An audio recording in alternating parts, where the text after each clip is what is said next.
E um projeto aprovado em turno único nesta segunda-feira quer alterar o nome do terminal de Barão Geraldo. A intenção é fazer uma homenagem póstuma a Lázaro Faria. Saiba mais na reportagem. Um homem que sempre batalhou por melhorias no distrito de Barão Geraldo. Assim era Lázaro de Campos Faria.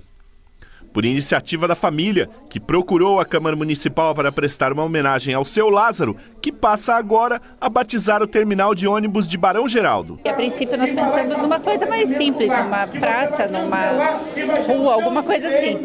E para nossa surpresa, o vereador nos presenteou com essa, o vereador Flores nos presenteou com essa ideia do terminal de Barão Geraldo, que foi realmente uma honra muito grande para a família. O terminal fica ao lado da minha casa e então realmente nós estamos muito felizes e muito gratos com isso. Seu Lázaro sempre foi um defensor do distrito e de melhorias pela população de lá, como bem apontam os vereadores Thiago Ferrari e Antônio Flores. Seu Lázaro de Campos Faria é morador desde 62 no distrito, foi um batalhador incansável para levar as primeiras linhas de ônibus da antiga CCTC para Barão Geraldo, depois a mudança, a expansão das linhas de ônibus, a mudança de pontos, né? Foi um grande batalhador. Seu Lázaro é uma pessoa muito querida lá em Barão. Aliás, desde pequeno, quando eu mudei para Barão Geraldo, eu tinha 10 anos, a gente sempre ouvia as histórias dele como corredor, ele era um corredor, sempre incentivou,